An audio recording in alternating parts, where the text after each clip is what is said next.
Michael Jordan சின்ன வயசுல இருந்தே பேஸ்கெட் பால் விளையாட்டுல ரொம்ப ஆர்வம் கொண்டவராக இருந்தார்.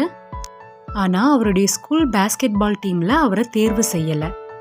அவருடைய நண்பர்கள் ஆசிரியர்கள்லாம் அவரை பார்த்து சொன்னாங்க, நீ போதுமான உயரம் இல்லாதவன், உன்னால் முடியாது, தேவையில்லாமல் உன்னுடைய நேரத்தை வீணாக்காத.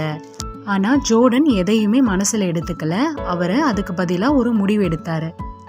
நான் தினமும் 1000 முறை பயிற்சி செய்வேன், ஒரு நாள் எல்லாரும் என் பேரை நினைவில் வச்சுருப்பாங்க அப்படின்னு. அவர் தினமும் அதிக நேரம் பயிற்சி செஞ்சார். இரவு நேரங்களில் கூட மைதானத்துக்கு போய் பயிற்சி செஞ்சார். சில நாள் கை ரொம்ப வலிச்சாலும், சில நாள் காலே உடஞ்சிரும் தோணினாலும் அவர் விடாமல் முயற்சி செஞ்சுக்கிட்டே இருந்தார். ஒவ்வொரு நாளும் முன்னேறினார். ஃபைனலாக அடுத்த ஆண்டே அவருடைய ஸ்கூல் டீமில் தேர்வு செய்யப்பட்டார். அவருடைய ஸ்கூல் பயிற்சியாளர் அவரை பார்த்து ஆச்சரியப்பட்டு கேட்டார், நீ ஒரே வருஷத்தில் இவ்வளோ முன்னேறியதற்கான காரணம் என்ன? ஜோர்டன் சொன்னார், நான் நாள்தோறும் 1000 முறை தோற்றேன், ஆனால் ஒவ்வொரு நாளும் நான் இன்னும் நன்றாக ஆனேன். இன்னைக்கு அவர் தான் பேஸ்கெட் பால் விளையாட்டில் சிறந்த வீரராக போற்றப்படுறாரு.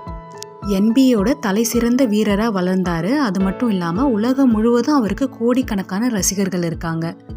அவனால் முடியாது என்ற இடத்திலிருந்து அவன் இல்லாமல் முடியாது என்ற இடத்திற்கு உயர்ந்தார். உங்கள் திறமையை மதிக்காதவர்களுக்கு பதிலடி கொடுக்க வேண்டாம், உங்கள் வெற்றியை காட்டுங்கள்.